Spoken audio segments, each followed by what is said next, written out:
السلام عليكم ورحمة الله وبركاته. أعوذ بالله من الشيطان الرجيم. بسم الله الرحمن الرحيم. أعوذ بالله من كل شيطان وهامة ومن كل عين لامة. بسم الله ما شاء الله كان وما لم يشأ لم يكن ولا حول ولا قوة إلا بالله العلي العظيم.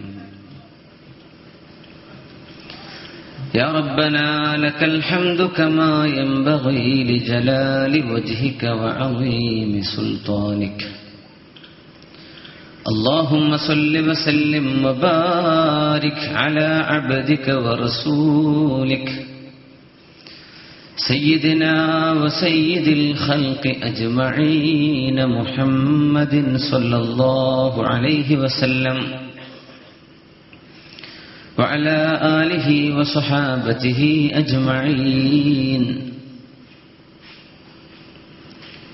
أما بعد فإن خير الحديث كتاب الله وخير الهدي هدي محمد صلى الله عليه وسلم وشر الأمور محدثاتها وكل محدثة بدعة وكل بدعة ضلالة وكل ضلالة في النار. أعوذ بالله من الشيطان الرجيم. بسم الله الرحمن الرحيم. ولقد أرسلنا في أمم من قبلك فأخذناهم بالبأساء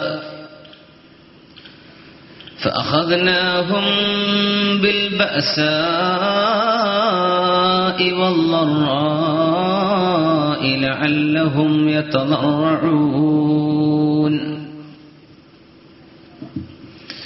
فلولا إذ جاءهم بأسنا تضرعوا ولكن قست قلوبهم وزين لهم الشيطان ما كانوا يعملون. حتى إذا فلما نسوا ما ذكروا به فتحنا عليهم أبواب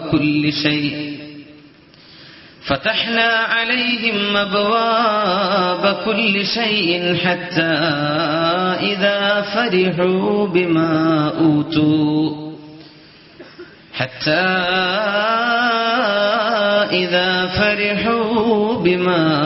أوتوا أخذناهم بغتة فإذا هم مبلسون. صدق الله العلي العظيم.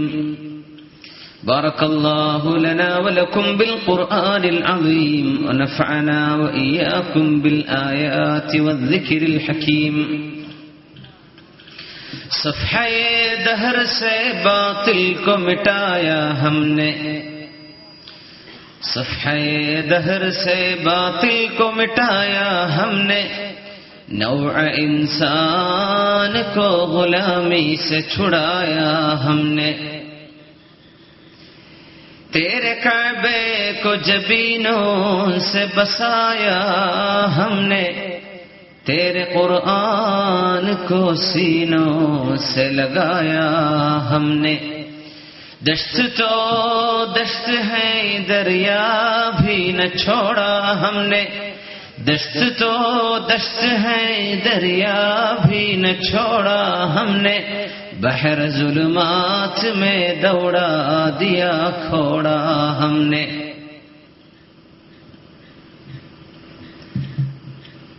حیدری فقر ہے، حیدری فقر ہے نہ دولت عثمانی ہے.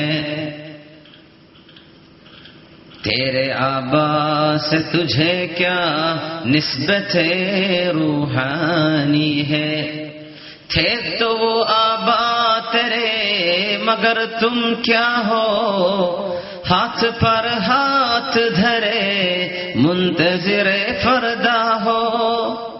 तुझे आबा से अपने कोई निस्बत हो नहीं सकती,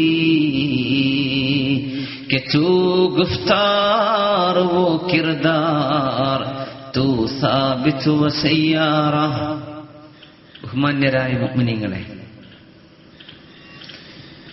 ഈ പരിപാടിയുടെ അധ്യക്ഷം വഹിക്കുന്ന അഭിവന്ദരായ അതാഉള്ള മാസ്റ്റർ അവറുകളെ, ഈ റിലീഫ് കമ്മിറ്റിയുടെ അഭ്യുദയകാംക്ഷയും ഏറെക്കാലം വിദേശത്ത് അഹ്ലുസുന്നത്ത് വൽ ജമാഅത്തിന് വേണ്ടി ഒരുപാട് അധ്വാനിച്ചിട്ടുള്ള എന്റെ അഭിവന്ദരായ അബ്ദുസലാം ഹാജി അവറുകൾ, ഇവിടെ സ്വാഗത ഭാഷണം നടത്തിയ സുഹൃത്ത് നജീബ്, ഈ ഉദിനൂർ മഹല്ല് പ്രദേശത്തിന്റെ നാനാഭാഗങ്ങളിൽ നിന്ന്, ഇതിന്റെ പരിസര പ്രദേശങ്ങളിൽ നിന്ന് ഈ പരിപാടിക്ക് വേണ്ടി എത്തിച്ചേർന്നിട്ടുള്ള എന്റെ അഭിവന്ദരായ മുഅ്മിനീങ്ങൾ, അല്ലാഹു സുബ്ഹാനഹു വ തആല ഈ സംഗമം അല്ലാഹു സ്വീകരിക്കുന്ന വലിയൊരു അമലായി നമ്മിൽ നിന്ന് സ്വീകരിക്കുമാറാകട്ടെ.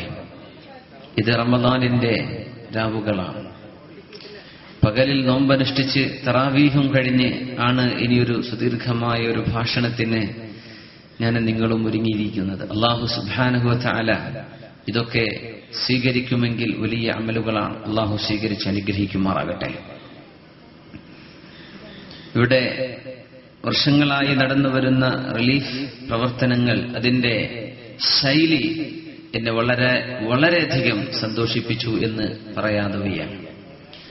ഒരുപാട് റിലീഫ് പ്രവർത്തനങ്ങൾ നമ്മുടെ നാടുകളിൽ നടക്കാറുണ്ട്, വിശേഷിച്ച് ഗൾഫിലൊക്കെ ഇഷ്ടം പോലെ നടക്കാറുണ്ട്. വിദേശത്ത് നിന്നാണ് അതിന്റെയൊക്കെ ഫണ്ട് സ്വരൂപിക്കലും അതിന്റെ കാര്യമായ പ്രവർത്തനങ്ങളും ഒക്കെ നടക്കാറുള്ളത്. അത്തരം വേദികളിലൊക്കെ സംസാരിക്കേണ്ട അവസരം വരുമ്പോ ഞാൻ വിനയപുരസ്സരം ആവശ്യപ്പെട്ടിരുന്നൊരു സംഗതിയാണ്, ഉദിനൂർ പ്രദേശത്തുകാരായി നിങ്ങൾ അത് ഒരുപാട് നാളുകൾക്ക് മുമ്പേ തുടങ്ങി വെച്ചിട്ടുള്ളത്. സത്യത്തിൽ ഇതുപോലെയുള്ള റിലീഫ് പ്രവർത്തനങ്ങൾ സമൂഹത്തിന്റെ കണ്ണുനീർ ഒപ്പിയെടുക്കാനുള്ളതാണ്. അതുകൊണ്ടൊരു കണ്ണുനീർ ഒലിച്ചുകൂടാ.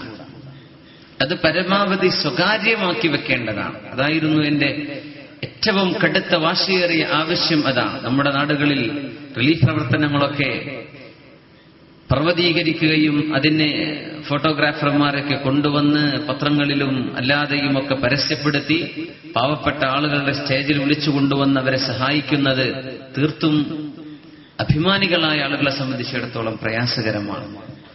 ഇസ്ലാം സ്വതക്കയും സകാത്തും വിതരണം ചെയ്യേണ്ട രീതി പഠിപ്പിച്ചതിൽ നമുക്ക് മനസ്സിലാക്കാൻ കഴിയും.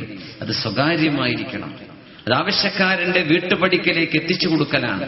അവരെ വിളിച്ച് പബ്ലിസൈസ് ചെയ്തിട്ട് അവരെ അപമാനിക്കരുത്. നമ്മളൊരു ഉപകാരമാ ചെയ്യുന്നത്, പക്ഷെ അത് പരസ്യപ്പെടുത്തുന്നതിലൂടെ ഇത്തരം പാവപ്പെട്ട ആളുകളുടെ മനസ്സൊക്കെ വേദനിക്കുന്നുണ്ടാകും. ഏതെങ്കിലും ഒരു കാലത്ത് അല്ലാഹു അവർക്ക് നിഅമത്ത് ചെയ്താൽ ആളുകൾ പറയില്ലേ, അതൊക്കെ ഞങ്ങൾ സഹായിച്ചതല്ലേ എന്ന്. അത് പറയാൻ അവസരമുണ്ടാകരുത്. സ്വകാര്യമായിരിക്കണം. അത് നിങ്ങൾ ചെയ്തുകൊണ്ടിരിക്കുകയാണ്. ബഹുമാനപ്പെട്ട അതാഉള്ള മാസ്റ്റർ, അതിന്റെ പേരിൽ ഞാൻ വളരെ പ്രത്യേകമായി അഭിനന്ദിക്കുകയാണ്. അദ്ദേഹത്തോടൊപ്പം പ്രവർത്തിക്കുന്ന ഒരുപാട് പ്രവർത്തകന്മാർ. അല്ലാഹു സുബ്ഹാനഹു വ തആല ഈ വിഷയത്തിൽ ആരെല്ലാം മുന്നിട്ടിറങ്ങിയിട്ടുണ്ടോ, ആരെല്ലാം മനസ്സ വാച കർമ്മണ സഹായിക്കുന്നുണ്ടോ, എല്ലാവർക്കും അല്ലാഹു തക്ക പ്രതിഫലം നൽകി അനുഗ്രഹിക്കുമാറാകട്ടെ. നിർധനരായ ആളുകൾക്കുള്ള വീട് നിർമ്മാണം നടന്നുകൊണ്ടിരിക്കുകയാണ്. ഇൻഷാ അല്ലാഹ് അത് ഉടനെ പൂർത്തിയാക്കി 1 വർഷത്തിൽ 1 വീട് എന്ന രീതിയിൽ നമ്മുടെ നാടുകളിലെ പാവപ്പെട്ട ആളുകളെ സഹായിക്കാൻ മഹാനായ പണക്കാട് തങ്ങളുടെ പേരിൽ നിങ്ങൾ നടത്തിക്കൊണ്ടിരിക്കുന്ന ഈ റിലീഫ് പ്രവർത്തനങ്ങൾ തീർത്തും അഭിനന്ദനം അർഹിക്കുന്നു. അള്ളാഹുവിന്റെ ഭാഗത്തു നിന്നും പ്രതിഫലം അർഹിക്കുന്നു. അള്ളാഹു അതിന്റെ തക്ക പ്രതിഫലം നൽകി അനുഗ്രഹിക്കുമാറാകട്ടെ. നീട്ടിക്കൊണ്ടുപോകുന്നില്ല.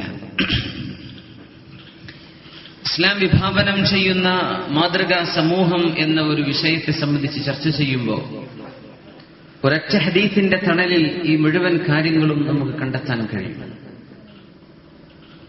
പരിശുദ്ധ ഖുർആനിലെ ഒരായത്താണ് ഞാൻ ഓതി വെച്ചത്. ഈ ആയത്തിൽ അള്ളാഹു നമ്മെ പരിചയപ്പെടുത്തുന്ന വിഷയം ഒരു സമൂഹത്തെ അള്ളാഹു എങ്ങനെ കൈകാര്യം ചെയ്യുന്നു എന്നാണ്. ഒരു സമൂഹത്തെ അള്ളാഹു തർബീയത്ത് ചെയ്യുന്നതിന്റെ രീതികൾ എന്തൊക്കെയാണെന്നാണ്. അള്ളാഹു ഒരു സമൂഹത്തെ നന്നാക്കാൻ ഉദ്ദേശിച്ചാൽ എന്തു ചെയ്യും? അള്ളാഹുവിനൊരു സമൂഹത്തോട് ദേഷ്യമായാൽ അവർക്ക് എന്ത് ചെയ്തു കൊടുക്കും? ഇത് സൂചിപ്പിക്കുകയാണ്, അള്ളാഹുവിന്റെ തർബീയത്തിന്റെ രീതി പഠിപ്പിക്കുകയാണ് ഈ സൂക്തങ്ങൾ.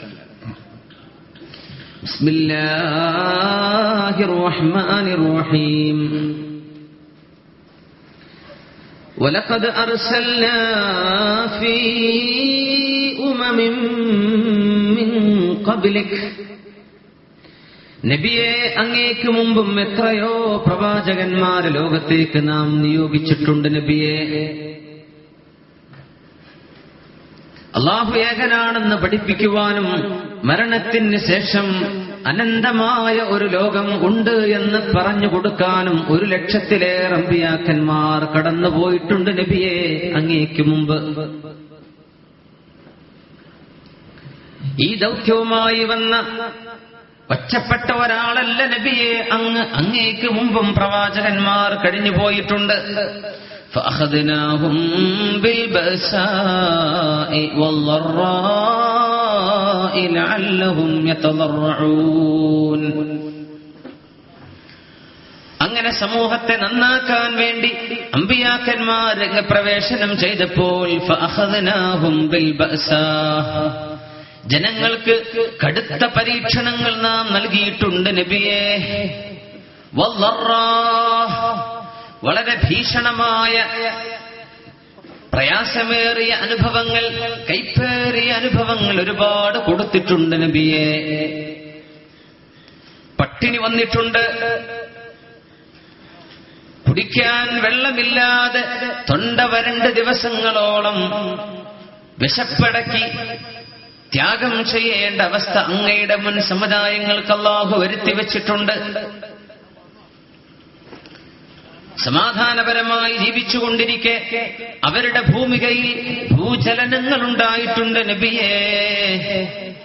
അമ്പിയാക്കന്മാർ പറയുമായിരുന്നു, മതാ നസ്റുല്ലാഹ്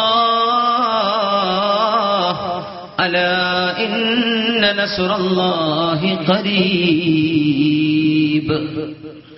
അമ്പിയാക്കന്മാർ ജീവിച്ചിരിക്കെ സത്യവിശ്വാസികളായ ആളുകളിലേക്ക് അല്ലാഹുവിന്റെ പരീക്ഷണം ഇറങ്ങിയപ്പോ, അം ഹസിബ്തും അൻ തദ്ഖുലുൽ ജന്നഹ, അല്ലാഹുവിന്റെ സ്വർഗ്ഗത്തിലേക്ക് പോകാൻ കഴിയുമെന്ന് നിങ്ങൾ വിചാരിക്കുന്നുവോ? ഖുർആൻ മറ്റൊരിടത്ത് ചോദിക്കുകയാണ്, വലമ്മാ യഅതികും മസലുൽ ലദീന ഖലൗ മിൻ ഖബ്ലികും, നിങ്ങളുടെ മുൻഗാമികൾ അനുഭവിച്ചതുപോലത്തെ പ്രയാസങ്ങളൊന്നും അറിയാതെ അല്ലാഹുവിന്റെ സ്വർഗ്ഗത്തിലേക്ക് പോകാൻ കഴിയുമെന്ന് നിങ്ങൾ വിചാരിക്കുന്നുവോ? മസ്സതുഹുമുൽ ളറാഉ വൽ ബഅസാഉ വൽ ളറാഉ വസുൽസിലൂ. നിങ്ങളുടെ മുൻഗാമികൾക്ക് പ്രയാസങ്ങൾ ഒരുപാട് വന്നിട്ടുണ്ട്.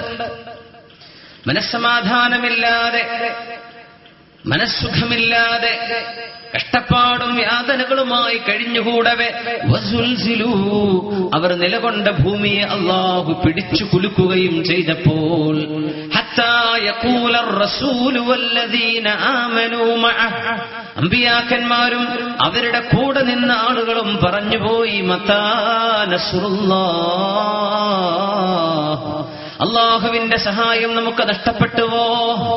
അല്ലാഹു നമ്മെ കൈവടിഞ്ഞോ എന്ന് അമ്പിയാക്കന്മാർ പോലും പറയുമാർ പ്രവാചകന്മാർക്കും അവരുടെ അനുയായികൾക്കും പരീക്ഷണങ്ങൾ വന്നിട്ടുണ്ട്. അതൊന്നും അറിയാതെ നിങ്ങൾക്ക് അല്ലാഹുവിന്റെ സ്വർഗ്ഗത്തിലേക്ക് എത്തിപ്പെടാൻ കഴിയുമോ? അല്ലാഹു ചോദിക്കുകയാണ്. സുബ്ഹാനല്ലാഹ്. നമ്മൾ ഓതി വെച്ച ആയത്തിലേക്ക് വരുന്നു. എന്തിനായിരുന്നു അല്ലാഹു പ്രയാസങ്ങൾ വരുത്തിവെച്ചത്? എന്തിനാണ് ലോകത്ത് അല്ലാഹു പ്രശ്നങ്ങൾ ഉണ്ടാക്കിയത്? എന്തിനാണ് പടച്ച തമ്പുരാൻ പരീക്ഷണങ്ങൾ ഒന്നിനു പിറകെ മറ്റൊന്നായി കൊണ്ടുവന്നത്? ലഅല്ലഹും യതളറഊൻ, അല്ലാഹുവിലേക്ക് ഖേദിച്ച് അവർ താണു കേണു മടങ്ങാൻ വേണ്ടി, അല്ലാഹുവിലേക്ക് മടങ്ങാൻ വേണ്ടി പ്രയാസങ്ങൾ ഉണ്ടായി. ദാരിദ്ര്യം ഉണ്ടാകുമ്പോൾ അള്ളാഹുവിനെ ഓർക്കുന്ന പോലെ സമ്പത്തുള്ള ആളുകൾ അള്ളാഹുവിനെ ഓർക്കുന്നുണ്ടാവില്ല എന്നാണ്. അത് മനുഷ്യന്റെ ഒരു സൈക്കിക് സ്റ്റേറ്റാണ്, മനുഷ്യന്റെ മാനസികമായൊരു നില അങ്ങനെയാണ്. അള്ളാഹു പരീക്ഷണങ്ങൾ കൊടുത്തു നന്നാവാൻ വേണ്ടിയിട്ട്. പരീക്ഷണം കൊടുത്തു നന്നായ ആളുകൾ അള്ളാഹു രക്ഷപ്പെടുത്തി. പരീക്ഷണം കൊടുത്തിട്ടും നന്നാവാതെ വന്നവർ അള്ളാഹു ചോദിച്ചു, فلولا إذ جاءهم بأسنا تضرعوا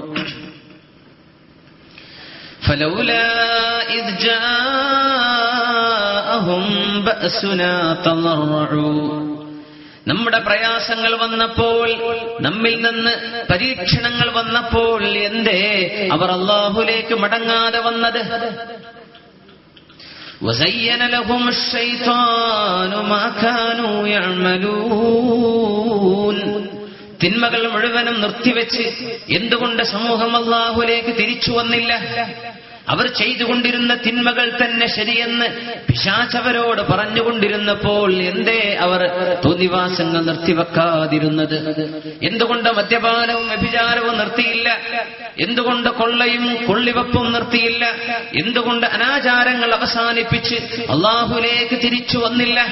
അല്ലാഹു ചോദിക്കുകയാണ്. അല്ലാഹു എന്ത് ചെയ്തു?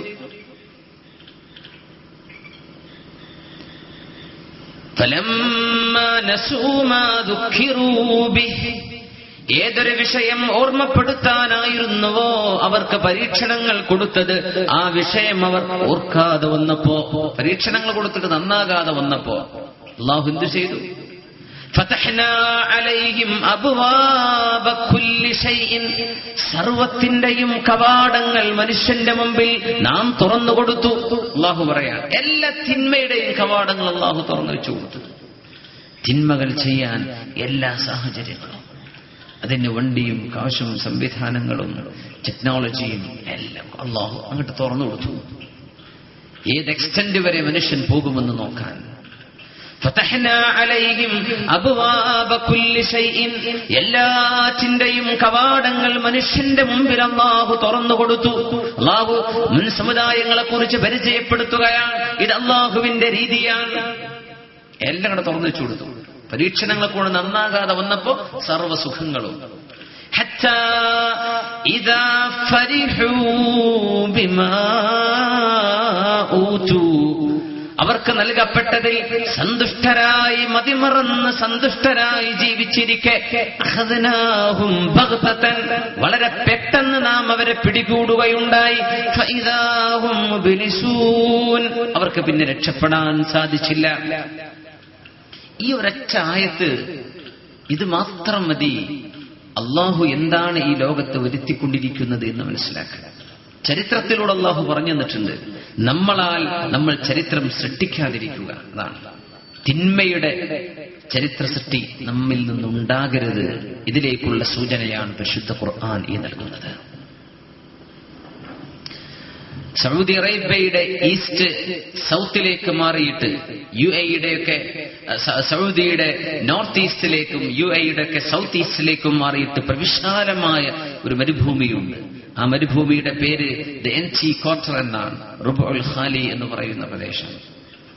ആർക്കിയോളജിക്കൽ സർവേ കണ്ടെത്തിയിട്ടുള്ളത് ദശലക്ഷക്കണക്കിന് ആളുകൾ ജീവിച്ചിരുന്ന വലിയൊരു സാമ്രാജ്യത്തെ ഭൂമിക്കടിയിലേക്ക് മറിച്ചിടപ്പെട്ട ഒരു പ്രദേശമാണ്. ഏറ്റവും ഭീഭത്സമായ സാൻഡ് ഡ്യൂണുകളുള്ള മരുഭൂമി ഒന്നേ ഒന്നുള്ളൂ, അത് ഈ റുബുൽ ഖാലിയാണ്. എംറ്റി ക്വാർട്ടർ എന്ന് പറയുന്ന ഈ മരുഭൂമിയാണ്. വലിയ മരുഭൂമിയുണ്ട്, സഹാറ മരുഭൂമി. തീർത്തും മനുഷ്യന് ഉപയോഗപ്രദമല്ലാത്ത അത്രയും ഡേഞ്ചറായ ഒരു പ്രദേശം ലോകത്ത് വേറെയില്ലെന്നാണ്. എന്താ സംഭവിച്ചത്? സംസ്കാരങ്ങളെ കീഴ്മയിൽ മറിച്ചിടപ്പെട്ടതാണ്. ലൂത്ത് അലൈഹിസ്സലാമിന്റെ സമുദായമുണ്ടായിരുന്നു. സൊഡോം എന്ന് പറഞ്ഞ സദൂമിൽ ജീവിച്ചുപോയവർ, ലോകത്ത് മനുഷ്യർ അതുവരെ ചെയ്തിട്ടില്ലാത്ത തിന്മയെ തുടങ്ങി വെച്ചവർ, അവരെ അല്ലാഹു കീഴ്മേൽ മറിച്ചിട്ടിട്ടുണ്ട്. അത് കുറച്ചങ്ങ് മാറി ഡമസ്കസിനപ്പുറം, പലസ്തീനിനപ്പുറം, ചാവുകടലിന്റെ അടുത്ത്, ഡെഡ് സീയുടെ അടുത്താണ് കിടക്കുന്നത്. അതിന്റെയൊക്കെ മുമ്പ് ഇങ്ങ് സൗദിയുടെ മധ്യത്തിൽ കിടക്കുന്ന ഒരു വലിയ പ്രദേശമാണ് നമ്മൾ ഈ പറയുന്ന എംറ്റി ക്വാർട്ടർ. അല്ലാഹു ഇതൊക്കെ ചെയ്തിട്ടുണ്ട്. മെസപ്പൊട്ടോമിയ എന്ന് പറയുന്നത് ഇറാഖിലെ ടൈഗ്രീസിന്റെയും യൂഫ്രട്ടീസിന്റെയും ഇടയിലുള്ള ഫലഭൂയിഷ്ഠമായ പ്രദേശമാണ്. നമ്മുടെ മക്കളൊക്കെ മെസപ്പൊട്ടോമിയൻ സിവിലൈസേഷനെ കുറിച്ച് പഠിക്കുന്നവരാണ്. മെസപ്പൊട്ടോമിയൻ നാഗരികത, അവിടെയാണ് നൂഹ് അലൈഹിസ്സലാം വന്നത്. അവിടെയാണ് നൂഹ് അലൈഹിസ്സലാമിന്റെ കാലത്തെ വെള്ളപ്പൊക്കമുണ്ടായത്. അവിടെ നിന്ന് പൊങ്ങിയ വെള്ളത്തിലാണ് നൂഹ് അലൈഹിസ്സലാമിന്റെ കപ്പൽ അങ്ങ് സഞ്ചരിച്ച് തുർക്കിയുടെ വടക്കേ അറ്റത്തേക്ക് ചേർന്ന് അറാറത്ത് പർവ്വതത്തിന്റെ മുകളിൽ ജൂതി പർവ്വത മലവടക്കുകളിൽ നങ്കൂരമിട്ടത്. ഇതൊക്കെ ചരിത്രമാണ്. ഇതൊക്കെ ഖുർആൻ ചർച്ച ചെയ്ത ചരിത്രങ്ങളാണ്. എത്രയോ സമുദായങ്ങളെ അള്ളാഹു കൈകാര്യം ചെയ്ത രീതിയാണ് ഈ പറയുന്നത്. അള്ളാഹു നന്നാക്കാൻ ഉദ്ദേശിക്കുന്നവർക്ക് അള്ളാഹു പരീക്ഷണങ്ങൾ കൊടുക്കും. അതിൽ നന്നാകാതെ വരുമ്പോൾ അള്ളാഹു സർവ്വ തിന്മയുടെയും കവാടങ്ങൾ അവർക്ക് തുറന്നു വെച്ചു കൊടുക്കും. അവരിഷ്ടം പോലെ ചെയ്തു കൂട്ടാൻ പിന്നെ അള്ളാഹു അവരെ പിടിക്കുകയാണ്. അള്ളാഹു കാത്തുരക്ഷിക്കുമാറാകട്ടെ. ഈ ഖുർആനിന്റെ സമീപനത്തിൽ നമ്മൾ എവിടെ നിൽക്കുന്നു എന്ന് ചിന്തിക്കുകയാണ് ഈ സദസ്സ്. നമ്മൾ എവിടെയാണ് നിൽക്കുന്നത്? ഏത് സ്റ്റേജിലാണ്?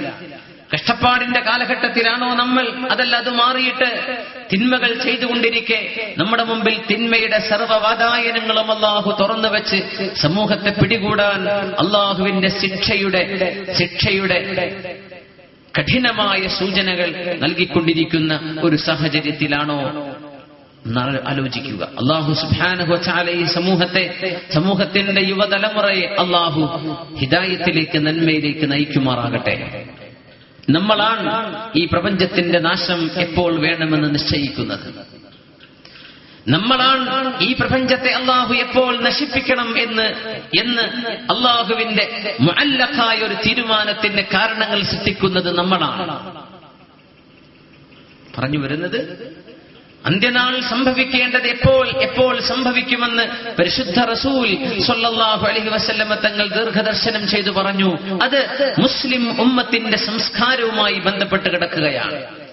ഈ സമൂഹത്തിന്റെ സംസ്കാരം എപ്പോഴാണോ തകർന്നടിയുന്നത്, പാശ്ചാത്യന്റേതുപോലെ മൃഗതുല്യമായ സംസ്കാരമായി മുഅ്മിനിന്റേത് എപ്പോൾ മാറുമോ അവിടെ തുടങ്ങുന്നു അന്ത്യനാളിന്റെ അടയാളങ്ങൾ.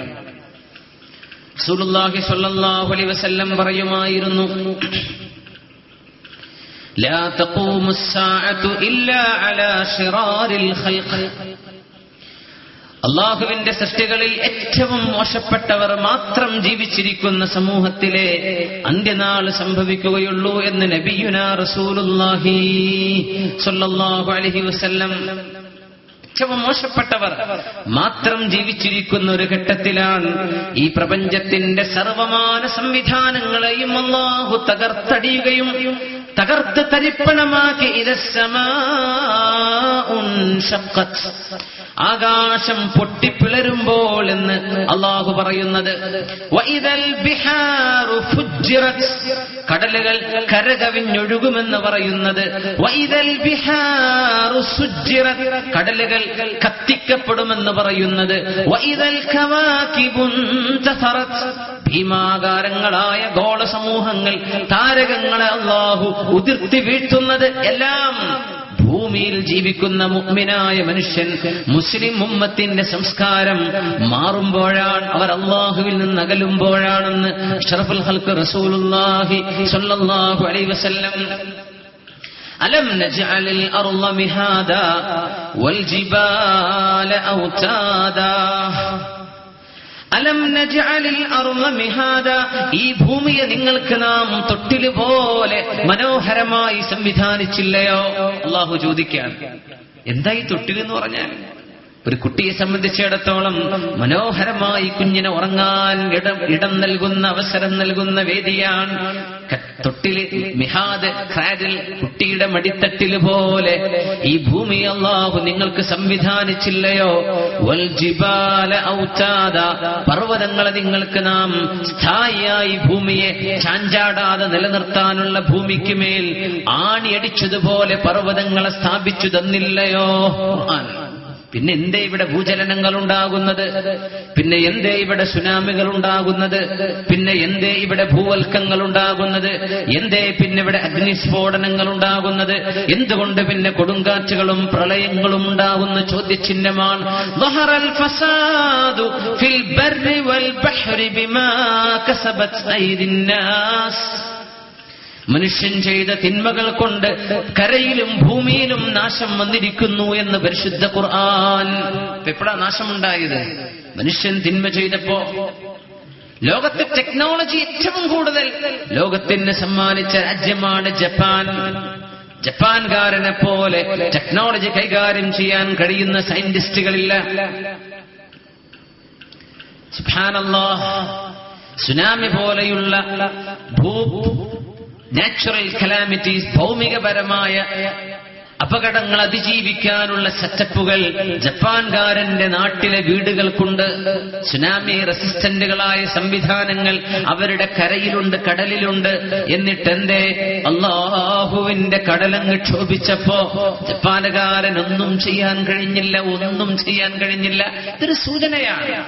ഇത് ജപ്പാൻകാരന് സാധ്യമല്ലെങ്കിൽ ലോകത്തെ ടെക്നോളജിയുടെയോ ഭൗതിക സൗകര്യങ്ങളുടെയോ പേരിൽ അഹങ്കരിക്കുന്ന ഒരു രാജ്യത്തിനും സാധ്യമേ അല്ല. ഇത് അല്ലാഹു നൽകുന്ന സൂചനയാണ്. ഹാറൂൻ യഹ്യ എന്ന് പറയുന്ന ഒരു ആധുനിക പണ്ഡിതനുണ്ട്. അദ്ദേഹത്തിന്റെ ഒരു വെബ്സൈറ്റ് ഉണ്ട്, harunYahya.com എന്ന് പറഞ്ഞിട്ട്. അദ്ദേഹം കണ്ടെത്തിയിട്ടുള്ള വസ്തുതകൾ, ഇസ്ലാമിക് ഒരുപാട് ഡോക്യുമെന്ററികൾ അദ്ദേഹം സംവിധാനം ചെയ്തിട്ടുണ്ട്. അദ്ദേഹം പറയാ 2005 ഉണ്ടായതിനേക്കാൾ 3 ഇരട്ടി ഭൂമിയുടെ ഭൂചലനങ്ങൾ ഇപ്പൊ വർദ്ധിച്ചിട്ടുണ്ടെന്നാണ്. 3 ഇരട്ടിയാണ് ഭൂമിയുടെ ഭൂചലനങ്ങൾ ഇന്ന് ലോകത്ത് നടന്നുകൊണ്ടിരിക്കുന്നത്. നമ്മളിങ്ങനെ പത്രത്തിൽ ചെറിയൊരു ന്യൂസ് വരും, ഇത്ര റിക്ടർ സ്കെയിൽ 5.2, റിക്ടർ സ്കെയിൽ 6.7.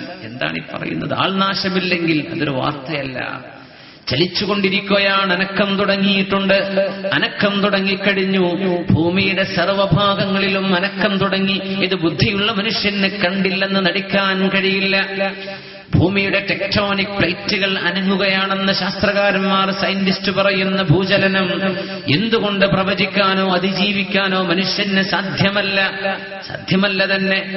ഇദാ സുൽസിലത്തിൽ അർളു സിൽസാലഹാ വഅഖ്റജത്തിൽ അർളു അസ്ഖാലഹാ വഖാലൽ ഇൻസാനു മാലഹാ. മനുഷ്യന് ഇത്രേ ചോദിക്കാൻ പറ്റുള്ളൂ, എന്ത് സംഭവിച്ചു? What happened? ഒന്നും ചെയ്യാൻ പറ്റില്ല. ഇങ്ങനെ മനുഷ്യനെ തടുക്കാൻ പറ്റാത്ത അള്ളാഹുവിന്റെ അപകടങ്ങൾ, അള്ളാഹു നൽകുന്ന സൂചനകൾ മനുഷ്യ സംസ്കാരത്തിലേക്കുള്ള ചൂണ്ടുപലകകളാണ്. എവിടെയാണ് മുസ്ലിം നിൽക്കുന്നത്? ഇവിടെ അപകടങ്ങൾ വരുത്തിവെക്കുന്നത് മുസ്ലിമിന്റെ സംസ്കാരമെന്ന പരിശുദ്ധ ഖുർആൻ. നമ്മൾ നമ്മുടെ സംസ്കാരം ഊരിവെച്ച് താഴെ വെച്ച് അന്യന്റേത് മേലങ്കി അണിഞ്ഞാൽ അള്ളാഹു ഇവിടെ നാശങ്ങൾ വരുത്തിവെക്കും. അഷ്റഫുൽ ഖൽഖ് സ്വല്ലല്ലാഹു അലൈഹി വസല്ലം ആയിഷ ബീവി റളിയല്ലാഹു അൻഹയുമായി സംസാരിച്ചു കൊണ്ടിരിക്കെ അവർ പറഞ്ഞു, അള്ളാഹുവിന്റെ റസൂൽ, ആയിഷ, അള്ളാഹു ഈ ലോകത്തെ ഒന്നാകെ നശിപ്പിക്കുന്നതിന് പകരം, നശിപ്പിക്കുന്നതിന്റെ മുമ്പായി ഈ പ്രപഞ്ചത്തിൽ 3 അപകടങ്ങൾ നടക്കാനിരിക്കുന്നു. ഒന്ന് ഖസ്ഫം ബിൽ മശ്രിഖി വഖസ്ഫം ബിൽ മഗ്രിബി വഖസ്ഫം ബിജസീറത്തിൽ അറബ്. ഈസ്റ്റേൺ രാജ്യങ്ങളിൽ ഒരു ഖസ്ഫ് നടക്കും. ഖസ്ഫ് എന്ന് പറഞ്ഞാൽ ഭൂമി പിളർന്നിട്ട് അതിലേക്ക് ആളുകൾ, നഗരങ്ങൾ, സാമ്രാജ്യങ്ങൾ ഒന്നാകെ വീഴുന്നതാണ്. 2012 എന്ന് പറഞ്ഞ അമേരിക്കക്കാരൻ ഒരു അനിമേഷൻ മൂവി ഉണ്ടാക്കിയിട്ടുണ്ട്, ലോകാവസാനത്തിന്റെ ചിത്രം കാണിച്ചു തരാൻ. മനുഷ്യന്റെ അനിമേഷനല്ല, മൂവി മേക്കറെടുത്ത് കളിക്കുന്ന കളിയല്ല. അള്ളാഹുവിന്റെ ഖിയാമത്ത് എന്ന് പറയുന്നത്, അല്ലാഹു തആല നടത്തുന്ന ഭൂമിയെ അള്ളാഹു നശിപ്പിക്കാൻ പോകുന്നത്. മനുഷ്യൻ അള്ളാഹു പറഞ്ഞ പോലെ ജീവിക്കുന്നില്ലെങ്കിൽ, സമൂഹങ്ങൾ അള്ളാഹു പറഞ്ഞ പോലെ ജീവിക്കുന്നില്ലെങ്കിൽ പിന്നെ എന്തിനാണിതൊക്കെ? ഭൂമിയിലേക്ക് ആഴ്ത്തപ്പെടുന്ന അപകടം ഈസ്റ്റേൺ രാജ്യങ്ങളിൽ നടക്കും. നമ്മളൊക്കെ, ഇന്ത്യയൊക്കെ ഈസ്റ്റേൺ, ഫാർ ഈസ്റ്റിലും മിഡിൽ ഈസ്റ്റിലും പെടുന്ന പ്രദേശങ്ങളാണ് നമ്മുടെയൊക്കെ. വഖസ്ഫം ബിൽ മഗ്രിബി, പടിഞ്ഞാറ് വെസ്റ്റേൺ രാജ്യങ്ങളിലും ഒന്ന് നടക്കും. വഖസ്ഫം ബിജസീറത്തിൽ അറബ്, അറേബ്യൻ ഉപഭൂഖണ്ഡത്തിലും ഒരു ഖസ്ഫ് നടക്കുമെന്ന് ആയിഷത്ത് സിദ്ദീഖ റളിയല്ലാഹു അൻഹയോട് അഷ്റഫുൽ ഖൽഖ് സ്വല്ലല്ലാഹു അലൈഹി വസല്ലം. ജസീറത്തുൽ അറബ് എന്ന് പറഞ്ഞാൽ ഏതൊക്കെ രാജ്യങ്ങളാണ്? അറേബ്യൻ പെനിൻസുലയിൽ വരുന്ന രാജ്യങ്ങൾ: Yemen, Saudi Arabia, Oman, UAE, Qatar, Bahrain, Kuwait, ഇറാഖിന്റെ ഏതാനും ഭാഗം. ഇത് കൂടുന്ന പ്രദേശത്തിനാണ് ജസീറത്തുൽ അറബ് എന്ന് പറയാൻ. Arabian peninsula. ഇവിടെയും ഒരു ഭൂചലനം, ഒരു പിളരുന്ന അനുഭവം നടക്കുകയും ഭൂമി പിളർന്നിട്ട് എല്ലാവരും നഗരങ്ങൾ ജനങ്ങളും മുഴുവനും അതിലേക്ക് കൂപ്പുകുത്തുമെന്ന് അഷ്റഫുൽ ഖൽഖ് പറഞ്ഞപ്പോ യുഖ്സഫു ബി അവ്വലിഹിം വ ആഖിരിഹിം, ആദ്യത്തേതും അവസാനത്തേതുമായ മുഴുവൻ ആളുകളും അതിൽ പെട്ടുപോകുമെന്ന് പറയവേ നമ്മുടെ ഉമ്മയായ ആയിഷത്തു സിദ്ദീഖ റളിയല്ലാഹു അൻഹ ചോദിച്ചു പോയി, നബിയേ അയുഖ്സഫു ബി അവ്വലിഹിം വ ആഖിരിഹിം വഫീഹിമുസ് സാലിഹൂൻ, സജ്ജനങ്ങളായ ആളുകൾ ജീവിച്ചിരിക്കെ അത് നടക്കുമോ? നല്ല ആളുകൾ ജീവിച്ചിരിക്കെ അവരും ഇതിൽ പെട്ടുപോകുമോ നബിയെ? ജസീറത്തുൽ അറബിലാണല്ലോ മക്കയുള്ളത്, അവിടെയാണല്ലോ മദീനയുള്ളത്. മക്ക അല്ലാഹുവിന്റെ ഹറമാണ്, അല്ലാഹുവിന്റെ ഹോളി സാങ്ച്വറിയാണ് പരിശുദ്ധ മക്ക. പരിശുദ്ധ മക്കയിലും പരിശുദ്ധ മദീനയിലും ആയിരക്കണക്കിന് ആളുകൾ അല്ലാഹുവിന് ഇബാദത്ത് ചെയ്തുകൊണ്ടിരിക്കെ അവരും പെട്ടുപോകുമോ നബിയെ എന്ന് ആയിഷ റളിയല്ലാഹു അൻഹ ചോദിച്ചു. തങ്ങളുടെ മറുപടി അതേ, അവർ മുഴുവനും പെട്ടുപോകും. എന്തേ നബിയെ? അതിനൊക്കെ കാരണം എല്ലാവരും ഹറമിലുള്ള മുഴുവൻ ആളുകൾ അടക്കം ജസീറത്തുൽ അറബിലെ മുഴുവൻ രാജ്യക്കാരും അപകടപ്പെടുന്ന ഈ അപകടം എന്തുകൊണ്ട് നടക്കുന്നുവെന്ന് ചോദിച്ചപ്പോൾ അഷ്റഫുൽ ഖൽഖിന്റെ മറുപടി നമ്മുടെ വിഷയത്തിന്റെ മർമ്മത്തിലേക്കുള്ള സൂചനയാണ്.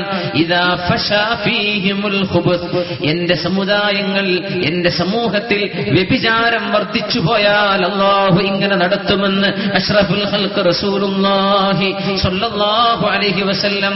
ഇവിടെ വെച്ച് ആലോചിക്കണം, പ്രപഞ്ചത്തിന്റെ നാശം വരുത്തിവെക്കുന്നത് ആരാണ്? എവിടെ നിന്നാണ്? അഷ്റഫുൽ ഖൽഖ് 15 വസ്തുതകൾ പറഞ്ഞു തന്നിട്ടുണ്ട്. ഇമാം തുർമുദി റളിയല്ലാഹു അൻഹുവിന്റെ ഹദീസിലൂടെ ചെറിയൊരു പര്യടനം നടത്തുക മാത്രമാണ് ഞാൻ ഇന്ന് ചെയ്യുന്നത്. ഇദത്തുഖിദൽ ഫൈഉ ദിവലൻ വൽ അമാനതു മഗ്നമൻ വസ്സകാതു മഗ്റമൻ വതുഉല്ലിമ ലിഗൈരിദ്ദീൻ. തങ്ങളിങ്ങനെ പറഞ്ഞ് അവസാനമെത്തുമ്പോ ഇത്തരം 15 കാര്യങ്ങൾ എന്റെ സമൂഹത്തിൽ കാണാൻ തുടങ്ങിയാൽ ഫർത്തഖിബൂ, നിങ്ങൾ പ്രതീക്ഷിച്ചിരിക്കണം. റീഹൻ ഹംറാ വസൽസലതൻ വഖസ്ഫൻ വമസ്ഖൻ വഖദ്ഫൻ വആയാതിൻ തതാബഅ കനിദാമിൻ ബാലിൻ ഖുതിഅ സിൽകുഹു ഫതതാബഅ. ചമൽ കാറ്റുകളും ചുവന്ന കാറ്റുകളും ചുടുകാറ്റുകളും ഭൂചലനങ്ങളും ഭൂമി പിളരുന്നതും ആകാശത്തുനിന്ന് ചരൽ മഴ വർഷിക്കുന്നതും തുടരെയായി ഒരു മാലയുടെ ചരടച്ചുപോയാൽ അതിന്റെ മുത്തുമണികൾ വീഴുന്ന പോലെ ഒന്നിനു പിറകെ മറ്റൊന്നായി അപകടങ്ങൾ നിങ്ങളെ പിടികൂടുന്നതും കാണാൻ നിങ്ങൾക്ക് കഴിയുമെന്ന് റസൂലുള്ളാഹി സ്വല്ലല്ലാഹു അലൈഹി വസല്ലം 15 കാര്യം നമ്മൾ അങ്ങോട്ട് വിസ്മരിച്ചാൽ ഇതൊക്കെ ഇവിടെ നടക്കുന്നതാണ്. ഈ 15 വസ്തുതകൾ തുടച്ചു നീക്കുകയാണ് മാതൃകാ സമൂഹത്തിന്റെ ഡ്യൂട്ടി. ഒന്ന്, ഇദത്തുഖിദൽ ഫൈഉ ദിവലൻ, എന്റെ സമുദായത്തിന്റെ പൊതുമുതലുകൾ ദുരുപയോഗം ചെയ്യപ്പെടരുത്. ഹബീബായ നബി തങ്ങൾ പറയുകയാണ്,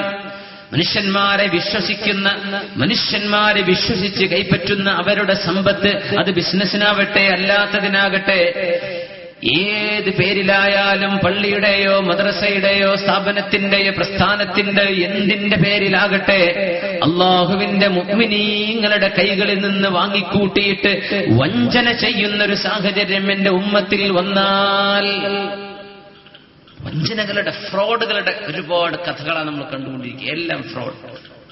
പലരും മിണ്ടില്ല പെട്ടുപോയാൽ. ഷെയർ മാർക്കറ്റുകൾ പൊളിയുകയാണ് അല്ലേ? കൂട്ടായി കച്ചവടം തുടങ്ങുന്ന ആളുകൾ 1-2 വർഷം കഴിഞ്ഞാൽ പിന്നെ ആജന്മ ശത്രുക്കളാണ്. സുബ്ഹാനല്ലാഹ്. മനുഷ്യന്മാരോട് അതും ഇതും പറഞ്ഞ് എത്ര തട്ടിപ്പുകൾ, ഫ്ലാറ്റ് തട്ടിപ്പുകളും അല്ലാത്തതും റിയൽ എസ്റ്റേറ്റ് നോക്കുമ്പോഴായിട്ട് എന്തൊക്കെയാ കേട്ടുകൊണ്ടിരിക്കുന്നത്. ഇദത്തുഖിദൽ ഫൈഉ ദിവലൻ, സമൂഹത്തിന്റെ പൊതുമുതലുകൾ ദുരുപയോഗം ചെയ്യപ്പെടുന്നത് അപകടമാണ്. തങ്ങൾ പറയുന്നു, വൽ അമാനതു മഗ്നമൻ, വിശ്വസ്തത കിട്ടാക്കനിയായി മാറിയാൽ, വിശ്വസിക്കാൻ പറ്റൂല എന്ന അവസ്ഥ വന്നാൽ, ജ്യേഷ്ഠനെ അനിയന് ജ്യേഷ്ഠനെയും വാപ്പാക്ക് മക്കളെയും മക്കൾക്ക് വാപ്പയെയും വിശ്വസിക്കാൻ കഴിയാതെ വന്നാൽ സാമ്പത്തിക ഇടപാട് നടത്താൻ പ്രയാസം. എല്ലാത്തിനും ഓക്കെയാണ്, പക്ഷേ ഒരു ഫൈനാൻഷ്യൽ ഡീലിങ്സ് ഇതൊന്നും ആളെ പറ്റൂല. സുബ്ഹാനല്ലാഹ്. വിശ്വസ്തത നഷ്ടപ്പെട്ടു പോകുന്നത് ഈ സമൂഹത്തിന്റെ ഐഡന്റിറ്റി നഷ്ടപ്പെടുകയാണ്. വിശ്വസ്തതയുടെ പാരമ്പര്യം കാണിച്ചു തന്നവരാണ് ഈ ഉമ്മത്തിന്റെ മുൻഗാമികൾ. ഹൈദരി ഫഖർ ഹേ ന ദൗലത്തെ ഉസ്മാനി ഹേ തുझे आबास अपने क्या निस्बते रूहानी है. അലി റളിയല്ലാഹു അൻഹുവിന്റെ ദാരിദ്ര്യവും ഉസ്മാൻ റളിയല്ലാഹു അൻഹുവിന്റെ സമ്പന്നതയും മുസ്ലിമിന്റെ പക്കലുണ്ടോ? ദാരിദ്ര്യമുണ്ട്, പക്ഷേ അലി റളിയല്ലാഹു അൻഹുവിന്റേതുപോലെ അഭിമാനകരമായ ഒരു ഫഖർ, ഒരു ദാരിദ്ര്യം ഇന്നുണ്ടോ? ന ദൗലത്തെ ഉസ്മാനി ഹേ, സമ്പത്തുണ്ട്, പക്ഷേ അല്ലാഹുവിന് വേണ്ടി ത്യാഗവും സമർപ്പണവും ചെയ്ത ഉസ്മാനി ദൗലത്തുന്നുണ്ടോ എന്ന് ഇഖ്ബാൽ ചോദിച്ചു. തുझे आबास अपने क्या निस्बते रूहानी है, നിന്റെ പിതാക്കന്മാരോട് എന്ത് ആത്മീയ ബന്ധമാണ് നിനക്കുള്ളത്? ഉമർ അൽ ഫാറൂഖ് റളിയല്ലാഹു അൻഹു 100ഓളം സ്വഹാബികളെ പറഞ്ഞയച്ചു ഇറാനിലേക്ക്, കിസ്റയുടെ കൊട്ടാരത്തിലേക്ക്. കിസ്റയുടെ കൊട്ടാരം ഇസ്ലാമിന് അധീനപ്പെടുകയാണ്. കിസ്റയുടെ കൊട്ടാരത്തിലെ സ്വത്ത് ഇസ്ലാമിന്റെ ഖജനാവിലേക്ക് വരാൻ പോകുന്നു, ബൈത്തുൽ മാലിലേക്ക്. എത്രയാണെന്നോ?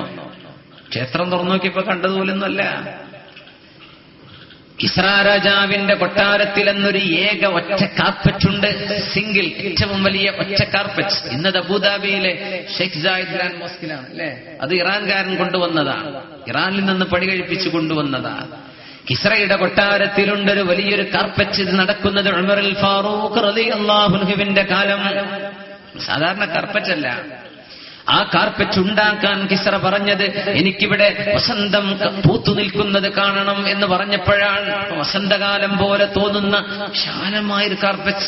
അതിൽ പൂക്കളുണ്ട്, അതിൽ നിവർന്നു നിൽക്കുന്ന ചെടികളുണ്ട്. ചെടികൾ സാധാരണ ചെടികളല്ല, ലക്ഷക്കണക്കിന് വരുന്ന മുത്തുകളെ കൊണ്ടുണ്ടാക്കിയ ചെടികൾ, നിവർന്നു നിൽക്കുന്ന ചെടികൾ. അതിന്റെ നടുവിലാ കിസ്റ രാജാവ് തന്റെ സിംഹാസനം വെച്ചിട്ടുള്ളത്. ഇതൊന്നുമല്ല അത്ഭുതം. അതിൽപ്പെട്ട ഒരു മുത്തിന്റെ വില 10,000 ദീനാർ, 10,000 ഗോൾഡ് കോയിൻസ്, 10,000 സ്വർണ്ണ നാണയമാ ഒരു മുത്തിന്റെ വില. അങ്ങനെ 10,000 മുത്തുകളുള്ള കാർപ്പറ്റാണ് കിട്ടിയത്. ഒന്നിന്റെ വില 10,000, 10,000 ദീനാർ. ദീനാർ എന്ന് പറഞ്ഞാൽ അന്നത്തെ ഗോൾഡ് കോയിനാണ്. ദിർഹം എന്നത് സിൽവർ കോയിനാണ്. 10,000 സ്വർണ്ണ നാണയം എന്ന് പറഞ്ഞാൽ 2-3 തലമുറക്ക് കഴിയാൻ അത് മതി. മഹാനായ അംർ ഇബ്നുൽ ആസ് റളിയല്ലാഹു അൻഹു കത്തെഴുതി ഖലീഫത്തുൽ മുസ്ലിമീൻ, ഇത് ഒട്ടകപ്പുറത്ത് കൊണ്ടുവരാൻ ഞങ്ങൾക്ക് സാധ്യമല്ല. ഇത് പീസാക്കണം, കഷ്ണങ്ങളാക്കണം, എന്നിട്ട് റോൾ ചെയ്തിട്ട് കൊണ്ടുവരാം. ആകട്ടെ, അങ്ങനെയാകാം. അങ്ങനെ ഇറാനിൽ നിന്ന് കരമാർഗം ഇറാഖ് വഴി, കുവൈത്ത് വഴി, ജോർഡാൻ വഴി, സൗദി വഴി, സൗദിയിലൂടെ മദീന വരെ കടന്നു വരുന്നു. അറേബ്യയുടെ എന്നും ചരിത്രം കണ്ടതിൽ വെച്ച് ഏറ്റവും വലിയ അഭിമാനിയായ ഭരണാധികാരി ഉമർ അൽ ഫാറൂഖ് റളിയല്ലാഹു അൻഹുവിന്റെ മുമ്പിലേക്ക് കൊണ്ടുവരുന്നു. 100 കണക്കിന് സഹാബികളുടെ കാഫില വരികയാണ്. ഓരോ ഒട്ടകപ്പുറത്തും കിടക്കുന്നത് ലക്ഷക്കണക്കിന് സ്വർണ്ണ നാണയത്തിന്റെ സ്വത്താണ്. ഒരൊറ്റ ഒന്നെടുത്ത് പോക്കറ്റിലിട്ടാൽ ഒരാൾക്ക് തന്റെ കുടുംബത്തിനും 2 തലമുറക്കും കഴിയാൻ അന്നത്തെ കാലത്തത് മതി. ഉമർ ഫാറൂഖ് റളിയല്ലാഹു അൻഹുവിന്റെ മുമ്പിലെത്തി. അവർ പറഞ്ഞു, അമീറുൽ മുഅ്മിനീൻ, കിസ്റ രാജാവ് ഇരിക്കുന്ന പോലെ ഞങ്ങൾ നിങ്ങൾക്ക് ഇതൊന്ന് വിരിച്ച് കാണിച്ചു തരാം. എല്ലാ കാർപ്പറ്റിന്റെ പീസുകളും അങ്ങ് ചേർത്ത് വെച്ച് അതിന്റെ നടുവിൽ കസേര വെച്ച് ഇങ്ങനെ ഇരുത്തി കാണിച്ചു കൊടുത്തു. ഉമർ റളിയല്ലാഹു അൻഹു ഇങ്ങനെ നടക്കുകയാണ്. കാർപ്പറ്റിന്റെ ചുറ്റുഭാഗത്തും നടന്ന് അവസാനത്തെത്തിയപ്പോ പറഞ്ഞു ഒരു വാക്ക്. സ്വഹാബികൾ ആരാണെന്ന് മനസ്സിലാക്കാൻ ഇത് മാത്രം മതി. ഇന്ന ഹൗലാഇൽ ഖൗം ലഉമനാ, ഈ ദൗത്യം നിർവഹിച്ച മുഴുവൻ ആളുകളും സത്യസന്ധന്മാരാണ്. ഒരൊറ്റ മുത്തുപോലും നഷ്ടപ്പെട്ടു പോയിട്ടില്ല, ഒരൊറ്റൊന്നുപോലും നഷ്ടപ്പെട്ടു പോയിട്ടില്ല. നിങ്ങൾ മുഴുവൻ ആളുകളും അമാനത്ത് സത്യസന്ധതയുടെ ആളുകളാണ് ഇത് മുസ്ലിമിന്റെ അടയാളമാണ്. നിങ്ങൾ അമീനുകളാണെന്ന് ഞാൻ സാക്ഷ്യം വഹിക്കുമെന്ന് അമീർ പറഞ്ഞപ്പോ മഹാനായ അലി റളിയല്ലാഹു അൻഹു അതിനൊരു അടിക്കുറിപ്പ് കൊടുത്തു. അമീറുൽ മുഅ്മിനീൻ, നിങ്ങൾ സത്യസന്ധരായപ്പോൾ നിങ്ങളുടെ അനുയായികളും സത്യസന്ധന്മാരായി. ഇതിലെന്ത് അത്ഭുതം!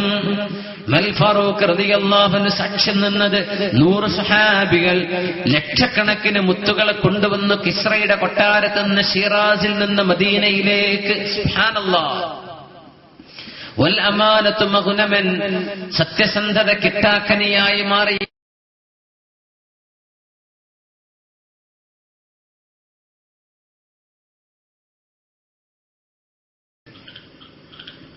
പത്രത്തിൽ പിന്നെ എങ്ങനെയാ നമ്മൾ ആളുകളുടെ പേര് വരിക?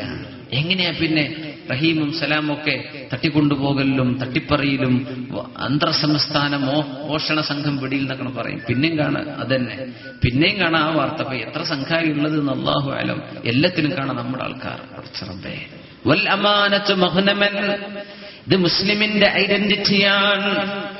വിശ്വസ്തത നഷ്ടപ്പെട്ടു പോകരുത്. തങ്ങൾ 15 വസ്തുതകൾ പഠിപ്പിക്കാൻ പോകുന്നു. ഇത് നഷ്ടപ്പെട്ടു പോകുന്നത്